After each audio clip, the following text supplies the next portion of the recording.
ಏನಾದರೂ ಮರದ ಕೋಲುಗಳೆಲ್ಲ ಬಿದ್ದರೆ ಆ ಕಡೆ ಬಿಸಾಕ್ತಿದ್ರು. ನಾನು ಅದನ್ನೇ ಕೇಳ್ತಿದ್ದೆ, ಯಾಕೆ ಹಿಂಗೆ ಮಾಡ್ತಿದ್ಯಾ? Hi friends, welcome back to my channel. Friends, ಇವತ್ತೊಂದು ನಾನೊಂದು ಹೀಗೆ ಒಂದು ಸ್ಟೋರಿನ ಹೇಳೋಣ ಅಂದ್ಕೊಂಡಿದ್ದೀನಿ. ನಮ್ಮ ಬಾಲ್ಯತನದ ಒಂದು ನೆನಪು ಇದರಲ್ಲಿ ಇದೆ, ಈ ಸ್ಟೋರಿಯಲ್ಲಿ. ನಮಗೆ ನಾನು ಏನು ಅಂತ ಹೇಳ್ತೀನಿ, ಒಂದು ಸ್ಟೋರಿ ನಿಮಗೆ ಹೇಳ್ತೀನಿ, ಆದರೆ ಅದರದ್ದು ಅರ್ಥ ನಮ್ಮ ಲೈಫಿನಲ್ಲೂ ನಮ್ಮ ಜೀವನದಲ್ಲೂ ಆಗಿರುವಂಥದ್ದೇ ಇರುತ್ತೆ. ಈಗ ನೋಡಿ, ನಾವು ಸಣ್ಣಿರುವಾಗ ನಮ್ಗೆ ಅಜ್ಜ ಅಜ್ಜಿಯರು ಎಷ್ಟು ಮುಖ್ಯ, ಅವರು ನಮಗೆ ಎಷ್ಟು ಬೆಲೆ, ಅವ್ರ ಬಗ್ಗೆ ನಮಗೆ ಅಂತ ನಮ್ಗೆ ತಿಳ್ಕೋಬೇಕು. ಅವರಿದ್ದರೆ ನಮ್ಮ ಜೀವನ ಹೇಗೆ ಇರ್ತಿತ್ತು ಸಣ್ಣಿರುವಾಗ ಅಂತ ನಾವೊಂದು ಯೋಚನೆ ಮಾಡಬೇಕು. ಹಾಗೆ ನಾನು ಸಣ್ಣದಾದ ಒಂದು ಸ್ಟೋರಿನ ನಿಮ್ಮ ಮುಂದೆ ಹೇಳ್ತೀನಿ. ನನ್ನ ರಿಲೇಟೆಡ್ಡು ಇದರಲ್ಲಿ ಇದೆ. ಏನು ಅಂತ ನೋಡೋಣ ಬನ್ನಿ. ಒಂದು ಊರಿನಲ್ಲಿ ಒಬ್ಬ ಅಜ್ಜ, ಮೊಮ್ಮಗ ಮತ್ತು ಒಬ್ಬ ತಾಯಿ, ಮೊಮ್ಮಗನ ತಾಯಿ, 3 ಜನ ವಾಸಿಸ್ತಾ ಇದ್ರಂತೆ. ಅಂದರೆ ಅವನಿಗೆ ತಂದೆ ಇರಲಿಲ್ಲ, ಅಜ್ಜಿನೂ ಇರಲಿಲ್ಲ, ಬರೀ 3 ಜನ ವಾಸ ಮಾಡ್ತಾಯಿದ್ರು. ಹಾಗಿರುವಾಗ ಆ ಹುಡುಗನಿಗೆ ತನ್ನ ಅಜ್ಜ ಅಂದರೆ ತುಂಬ ಪ್ರೀತಿ, ಅಜ್ಜನಿಗೂ ಅಷ್ಟೇ ಮೊಮ್ಮಗ ಅಂದರೆ ತುಂಬ ಪ್ರೀತಿ. ಯಾಕೆಂದರೆ ಅದು ಅಜ್ಜ ಅಜ್ಜಿ ಅವ್ರ ಜೊತೆ ಮೊಮ್ಮಕ್ಕಳು ಬಾಂಡಿಂಗ್ ಹಾಗೆ ಇರುತ್ತೆ ಅಲ್ವ, ತುಂಬ ಒಂದು ರೀತಿ ಬಾಂಧವ್ಯ ಜಾಸ್ತಿ. ಯಾವಾಗಲೂ ಹೇಳ್ತಾರೆ ನೋಡಿ, ತಂದೆ ತಾಯಿಗೂ ಅಷ್ಟೇ, ತಂದೆ ಅವರಿಗೆ ಅಸಲಿಗಿಂತ ಬಡ್ಡಿ ಜಾಸ್ತಿ ಅಂತ ಒಂದು ಗಾದೆನೇ ನೀವು ಕೇಳಿರ್ಬೋದು. ಅಂದ್ರೇನು, ತಮ್ಮ ಮಕ್ಕಳಿಗಿಂತ ಜಾಸ್ತಿ ಪ್ರೀತಿ, ಮಕ್ಕಳ ಮೇಲೆಗಿಂತ ಜಾಸ್ತಿ ಪ್ರೀತಿ ಮೊಮ್ಮಕ್ಕಳ ಮೇಲೆ ಇರುತ್ತಂತೆ ಅಜ್ಜ ಅಜ್ಜಿಯಂದ್ರಿಗೆ. ಅದು ಸಹಜ ಅನಿಸುತ್ತೆ. ಯಾಕೆಂದರೆ ಮಕ್ಕಳ ಟೈಮ್ನಲ್ಲಿ ಅವ್ರಿಗೆ ಅವರನ್ನು ಅಷ್ಟು ಪ್ರೀತಿ ಮಾಡೋಕ್ಕಾಗಲ್ಲ ಅನಿಸುತ್ತೆ. ಯಾಕೆಂದರೆ ಅವ್ರು ಬ್ಯುಸಿ ಇರ್ತಾರೆ, ಅವ್ರ ಜೀವನದ ಕೆಲಸದಲ್ಲಿ, ವೇಗದಲ್ಲಿ, ಅವರ ಕೆಲಸದ ಒತ್ತಡದಲ್ಲಿ ಅವರು ಅಷ್ಟು ತಮ್ಮ ಮಕ್ಕಳ ಬಗ್ಗೆ ಗಮನ ಹರಿಸೋಕ್ಕಾಗಲ್ಲ. ಆಮೇಲೆ ಮೊಮ್ಮಕ್ಕಳ ಬಗ್ಗೆ ಜಾಸ್ತಿ ಗಮನ ಹರಿಸೋದಿರುತ್ತೆ ಅನಿಸುತ್ತೆ, ಅದಕ್ಕೆ ಹಾಗೆ ಹೇಳ್ಬೋದು. ಇದೇ ಥರದ ನಾನು ಇದಕ್ಕೆ ಸಂಬಂಧಪಟ್ಟ ಒಂದು ಸ್ಟೋರಿನ ಹೇಳ್ತೀನಿ, ಜಾಸ್ತಿ ಎಳೆಯಲ್ಲ ಕಥೆನ. ಏನು ಅಂತಂದರೆ, ಅದೇ ನಾನು ಹೇಳಿದ್ನಲ್ಲ, ತಾಯಿ, ಮಗ ಮತ್ತು ಅಜ್ಜ 3 ಜನ ಇರ್ತಾರೆ. ಅಜ್ಜ ಅಂದರೆ ಆ ಮೊಮ್ಮಗನಿಗೆ ಎಲ್ಲಿಲ್ಲದ ಪ್ರೀತಿ, ಅಜ್ಜಂಗೂ ಅಷ್ಟೇ ಮೊಮ್ಮಗ ಅಂದರೆ ಎಲ್ಲಿಲ್ಲದ ಪ್ರೀತಿ. ಹಾಗಿರುವಾಗ ಅಜ್ಜ ಏನು ಹೇಳಿದ್ರು ಅದು ವೇದವಾಕ್ಯ. ಹಾಗೆ ಅಲ್ವಾ, ಅಜ್ಜ ಅಜ್ಜಿಯಂದರು ಎಷ್ಟು ನಮಗೆ ಒಳ್ಳೊಳ್ಳೆ ಪಾಠಗಳನ್ನು ಕಲಿಸ್ತಾರೆ, ಒಳ್ಳೊಳ್ಳೆ ಒಂದು ನೀತಿ ಕಥೆಗಳನ್ನು ಅಂದರೆ ಹೇಳ್ತಾರೆ. ಅವ್ರಿಗೆ ಜೀವನದ ಮೌಲ್ಯವನ್ನು, ಜೀವನದ ಒಂದು ಅರ್ಥವನ್ನು ಅಜ್ಜಿಯಂದರು ಕಲಿಸ್ಕೊಡ್ತಾರೆ ಮೊಮ್ಮಕ್ಕಳಿಗೆ. ಅಜ್ಜ ಅಜ್ಜಿ ಇಲ್ಲ ಅಂದರೆ ಏನೋ ಒಂದು ಲೈಫಲ್ಲಿ ದೊಡ್ಡ ಒಂದು ಮಿಸ್ಸಿಂಗ್ ಅಂತಂದರೆ ಏನೋ ಒಂದು ಕಳ್ಕೊಂಡಾಗೆ. ಅಜ್ಜ ಅಜ್ಜಿಯರು ಇರೋ ಮನೆಯೇ ಬೇರೆ, ಆ ಮಕ್ಕಳದ್ದು ಬೆಳವಣಿಗೆನೇ ಬೇರೆ, ಆ ಮಕ್ಕಳು ಬೆಳೆಯೋ ರೀತಿಯೇ ಬೇರೆ ಅನಿಸುತ್ತೆ. ನನಗಂತೂ ಹಾಗನ್ಸುತ್ತೆ. ಎಲ್ಲರ ಮನೆಯಲ್ಲೂ ಮೊದಲೆಲ್ಲ ಜಾಯಿಂಟ್ ಫ್ಯಾಮಿಲಿ ಇರ್ತಿತ್ತು ನೋಡಿ, ಎಲ್ಲರ ಮನೆಯಲ್ಲೂ ಅಜ್ಜ ಅಜ್ಜಿಯಂದರು ಹೀಗೆ ತುಂಬಿದ ಒಂದು ಮನೆ ಇರ್ತಿತ್ತು, ಎಷ್ಟು ಚೆನ್ನಾಗಿರ್ತಿತ್ತು. ಈಗ ಸ್ವಲ್ಪ ಅದೆಲ್ಲ ಕಡಿಮೆ ಆಗ್ತಾ ಬಂದಿದೆ. ಆದರೂ ಯಾರ ಮನೇಲಿ ಅಜ್ಜ ಅಜ್ಜಿ ಇರ್ತಿರಲ್ಲ, ಆ ಮಕ್ಕಳು ತುಂಬ ಭಾಗ್ಯವಂತರು ಅಂತಲೇ ಹೇಳಬೇಕು. ಹಾಗಿರುವಾಗ ಆ ಅಜ್ಜ ಮೊಮ್ಮಗನಿಗೆ ಒಳ್ಳೊಳ್ಳೆ ಮಾತುಗಳನ್ನು ಹೇಳ್ಕೊಡೋದು. ಹೀಗೆ ಅವನು ಸ್ಕೂಲಲ್ಲಿ ತುಂಬ ಚುರುಕು ಹುಡುಗ. ಆದರೂ ಕೆಲವೊಂದು ಸರಿ ಅವನಿಗೆ ಈ ಲೆಕ್ಕ ಮಾಡುವಾಗೆಲ್ಲ ಸ್ವಲ್ಪ ಕಷ್ಟ ಆಗುತ್ತೆ. ಸ್ವಲ್ಪ ಅವನ ಫ್ರೆಂಡ್ಸ್ ಎಲ್ಲ ಗೇಲಿ ಮಾಡ್ತಾರೆ, ಆದರೂ ಅವನಿಗೆ ಏನು ಬೇಜಾರಾಗಲ್ಲ. ಎಲ್ಲ ಅಜ್ಜನಿಗೆ ಬಂದು ತನ್ನ ಸ್ಕೂಲಲ್ಲಿ ನಡೆದ ಘಟನೆಗಳನ್ನೆಲ್ಲ ಹೇಳ್ತಾನೆ. ಆಮೇಲೆ ಅಜ್ಜನೂ ಒಳ್ಳೊಳ್ಳೆ ಮಾತುಗಳನ್ನು ಹೇಳ್ಕೊಡ್ತಾರೆ. ನೀನು ಒಳ್ಳೆಯದಾಗಿ ನಡಿಬೇಕು ಅಂದರೆ ಏನು, ಹುಡುಗ ಅದೇ ಹೇಳ್ತಾರಲ್ವ, ಮಕ್ಕಳನ್ನ ಬೆಳೆಯುವ ಸಿರಿ ಮೊಳಕೆಯಲ್ಲಿ ಅಂತ. ಮಕ್ಕಳು ಹೇಗೆ ಅಂತಂದರೆ ಮಣ್ಣಿದ್ದಂಗೆ, ಅದಕ್ಕೆ ಯಾವ ಆಕಾರ ಬೇಕಾದರೂ ಕೊಡ್ಬೋದು ಮಣ್ಣನ್ನು ಅಲ್ವಾ. ಅದನ್ನು ಗಡಿಗೆ ಬೇಕಾದರೂ ಮಾಡ್ಬೋದು, ಇನ್ನೂ ಏನು ಬೇಕಾದರೂ, ಯಾವ ರೀತಿಯಲ್ಲಿ ಬೇಕಾದರೂ ಆ ಮಣ್ಣನ್ನು ನಾವು ಆಕಾರ ಕೊಡ್ಬೋದು.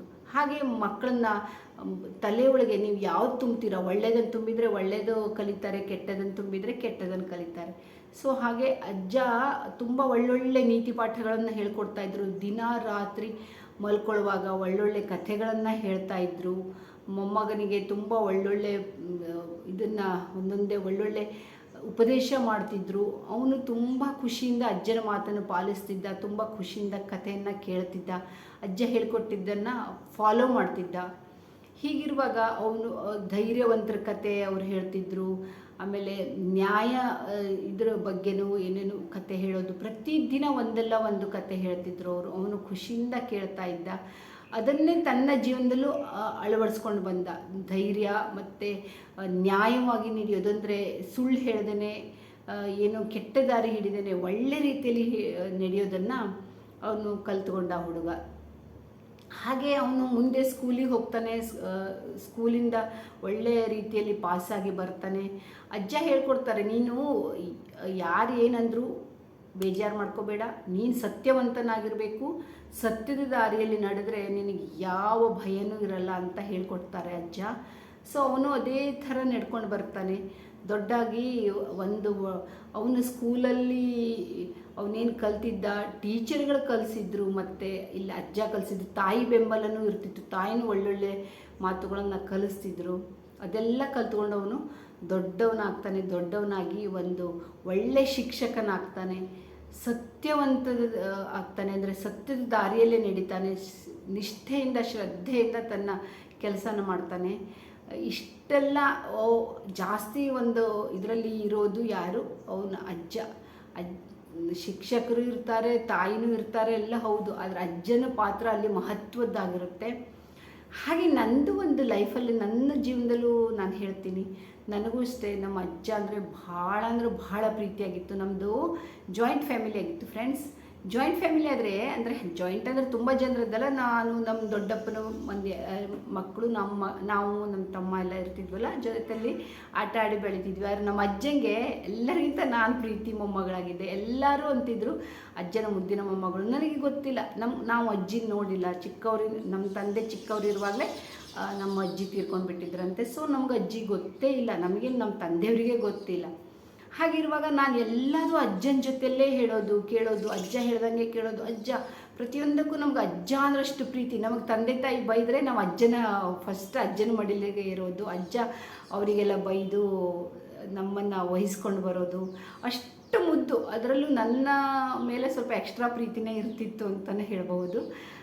ಆಮೇಲೆ ಆಗ್ತಿತ್ತು, ನಮ್ಮ ಅಜ್ಜ ಎಲ್ಲೇ ಹೋಗೋದಿದ್ರು ನಾನು ಅಜ್ಜನ ಒಂದು ಬಾಲ ಅಂತ ಹೇಳ್ತಿದ್ರು ನನಗೆ. ಅಜ್ಜನ ಬಾಲ ಇವಳು. ನಾನು ಎಲ್ಲೇ ಅಜ್ಜ ಹೋಗ್ತಾರೆ ಅಂದರೂ ನನ್ನ ಅಜ್ಜನ ಹಿಂದೆ ನಾನು ಇದ್ದೇ ಇರ್ತಿದ್ದೆ, ನಾನು ಬರ್ತೀನಿ ಅಂತ.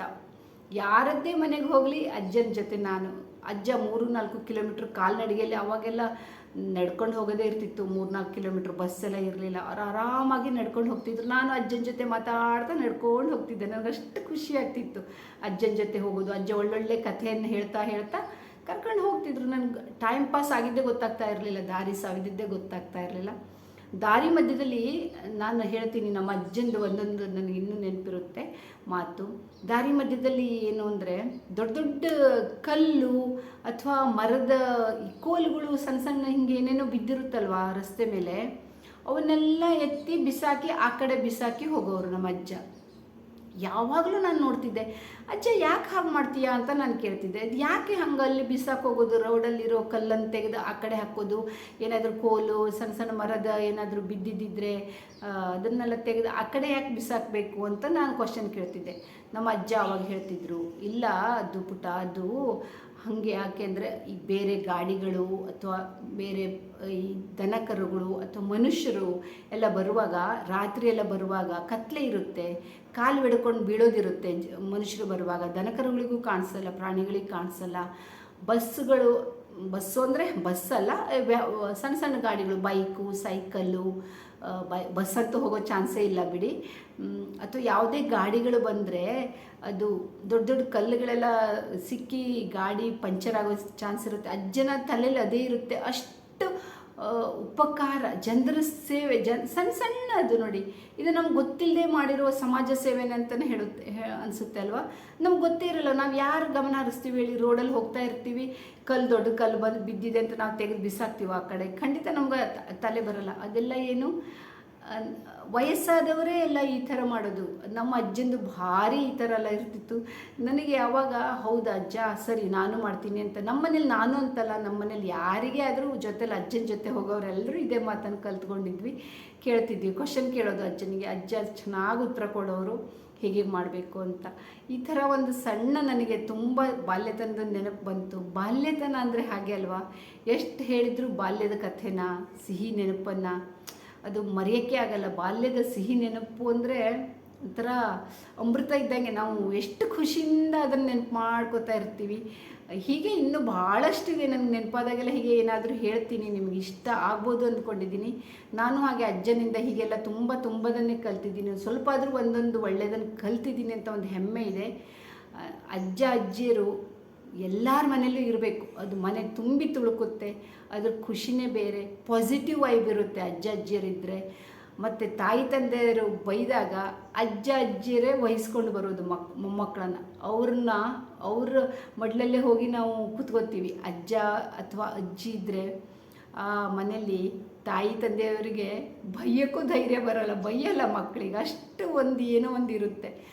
ಅದಕ್ಕೆ ಹೇಳೋದು, ಎಲ್ಲರ ಮನೇಲೂ ಅಜ್ಜ ಅಜ್ಜಿ ಇರೋದ್ರಿಂದ ಮಕ್ಕಳು ತುಂಬ ಖುಷಿಯಿಂದ, ತುಂಬ ಲವಲವಿಕೆಯಿಂದ ಇರ್ತಾರೆ. ತುಂಬ ಒಂಥರ ಒಳ್ಳೆ ಮಕ್ಕಳಾಗಿ ಬೆಳೀತಾರೆ. ನೋಡಿ, ಹಠಮಾರಿಗಳು ಆದರೂ ಕೂಡ ಒಂಥರ ಅಜ್ಜ ಅಜ್ಜಿ ಇದ್ದಾರೆ ಪ್ರೊಟೆಕ್ಟ್ ಮಾಡಲಿಕ್ಕೆ ಅಂತ. ಅಜ್ಜನ ಬೆಂಬಲ ಇದೆ, ಒಳ್ಳೆಯದೇ ಹೇಳ್ಕೊಡ್ತಾರೆ ಅಜ್ಜ ಅಜ್ಜಿ. ಕೆಟ್ಟದನ್ನು ಹೇಳ್ಕೊಡೋದೇ ಇಲ್ಲ. ಅವರಿಗೆ ತುಂಬ ಸಂಸ್ಕಾರವನ್ನು ಕಲಿತಾರೆ. ನನಗಂತೂ ಹಾಗೆ ನನಗೆ ಅನುಭವನೂ ಇದೆ. ನನ್ನ ಅಜ್ಜನ ಮೇಲೆ ತುಂಬ ಪ್ರೀತಿನೂ ಇದೆ. ನಮ್ಮ ಅಜ್ಜ ತೀರ್ಕೊಂಡು 7-8 ವರ್ಷ ಆಯಿತು. 103 ವರ್ಷ ಬದುಕಿದ್ರು. ನಾನು ಇವತ್ತು ವಿಡಿಯೋದಲ್ಲೂ ಹೇಳಬೇಕು ಅನ್ನಿಸ್ತು, ಹೇಳ್ತಾ ಇದ್ದೀನಿ. ಅಜ್ಜನ ಎಷ್ಟು ನೆನೆಸ್ಕೊಂಡ್ರು ಕಡಿಮೆ. ಒಂದು ರೀತಿ ನಮಗೆ ಅದು ಅಷ್ಟು ಪ್ರೀತಿ ಅಜ್ಜ ಅಂದರೆ. ಹಾಗಾಗಿ ಎಲ್ರಿಗೂ ಹೇಳ್ತೀನಿ, ನೀವು ನಿಮ್ಮ ಅಜ್ಜ ಅಜ್ಜಿನ ತುಂಬ ಚೆನ್ನಾಗಿ ನೋಡ್ಕೊಳ್ಳಿ ಅಂತ ನಾನು ಹೇಳ್ತೀನಿ. ನನ್ನ ಒಂದು ಸಣ್ಣದಾದ ನೆನಪನ್ನು ನಾನು ನಿಮ್ಮ ಮುಂದೆ ಹೇಳಿದೆ. ಹಾಗೆ ಆ ಹುಡುಗನ ಸ್ಟೋರಿನೂ ಹೇಳಿದೆ. ಅವನು ಶಿಕ್ಷಕನಾಗಿ ಒಳ್ಳೆ ಸಮಾಜ ಸೇವೆಯನ್ನು ಮಾಡ್ತಾನೆ. ಇದಾಗಿತ್ತು ಇವತ್ತಿನ ಒಂದು ಸ್ಟೋರಿ. ನಾನು ಹೇಗೆ ಹೇಳಿದ್ದೀನಿ ಏನೂ ಗೊತ್ತಿಲ್ಲ, ನನಗೆ ನೆನಪಿಗೆ ಬಂದಿದ್ದನ್ನು ನನಗೆ ಹೇಳಿದ್ದೀನಿ. ಇದರಲ್ಲಿ ಏನು ನಾನು ಯಾವುದೇ ಒಂದು ಇದು ಮಾಡಿಲ್ಲ, ಫಿಲ್ಟರ್ ಹಾಕಿಲ್ಲ ಅಥವಾ ಪ್ರಾಕ್ಟೀಸ್ ಮಾಡಿಲ್ಲ. ಮನಸ್ಸಿಗೆ ಬಂದಿದ್ದನ್ನು ನಿಮ್ಮ ಮುಂದೆ ಹೇಳಿದ್ದೀನಿ. ಫ್ರೆಂಡ್ಸ್, ಹೇಗೆ ಅನ್ನಿಸ್ತು ಅಂತ ಹೇಳಿ. ಇಷ್ಟ ಆದರೆ ಲೈಕ್ ಮಾಡಿ, ಕಾಮೆಂಟ್ ಮಾಡಿ, ಸಬ್ಸ್ಕ್ರೈಬ್ ಮಾಡ್ಕೊಂಡು ನೋಡಿ. ಫಸ್ಟ್ ಟೈಮ್ ಬಂದಿದ್ದೀರಿ, ಸಬ್ಸ್ಕ್ರೈಬ್ ಮಾಡೋದನ್ನು ಮರಿಬೇಡಿ. ಹಾಗೂ ನಿಮ್ಮದು ಇದರ ಏನಾದರೂ ಸ್ಟೋರಿ ಇದ್ದರೆ ನೀವು ಕಾಮೆಂಟ್ ಬಾಕ್ಸಲ್ಲಿ ಹಾಕಿ ಅಂತ ಹೇಳ್ತಾ ಇದ್ದೀನಿ. Thank you friends. ಇಲ್ಲಿಗೆ ಈ ವಿಡಿಯೋನ ಎಂಡ್ ಮಾಡ್ತಾ ಇದ್ದೀನಿ.